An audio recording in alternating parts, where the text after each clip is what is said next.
এক ছিল এক ভূত, নাম ছিল তার ভূতু। সে থাকত এক পুরনো পোড়ো বাড়িতে, গ্রামের এক কোণে। কিন্তু এই ভূতটা ছিল অদ্ভুত রকমের বোকা আর ভীতু। সন্ধে নামলেই সে জোরে জোরে হাঁটত আর আপন মনে বলতো, আমি ভূত, আমি খুব ভয়ঙ্কর, সবাই আমাকে দেখে কাঁপবে। কিন্তু বাস্তব ছিল একেবারে উল্টো। সে কাউকে ভয় দেখাতে গেলেই কেউ না কেউ এমন কিছু বলতো যে নিজেই ভয় পেয়ে দৌড়ে পালাতো।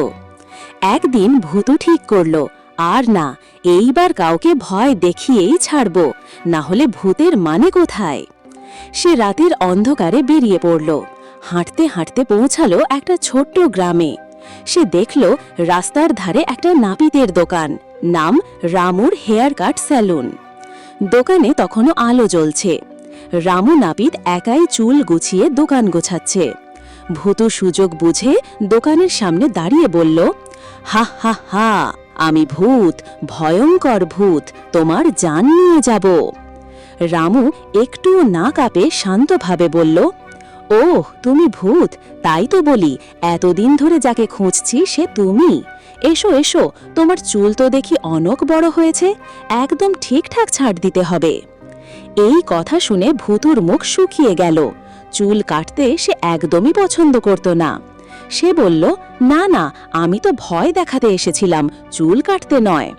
রামু মুচকি হেসে বলল, না না, তুমি আমার কাস্টমার, আজ আর ছাড়া নেই, বসো, একটা নতুন স্টাইলে কাট দেব, ভূতের নতুন ফ্যাশন।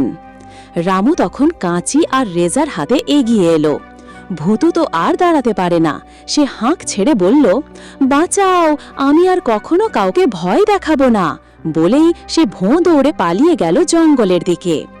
সেই থেকে কেউ আর ভূতুকা দেখতে পায়নি, আর রামুর নাম ছড়িয়ে পড়ল চারদিকে। ভূত যার ভয় পায় সে রামু নাপিত।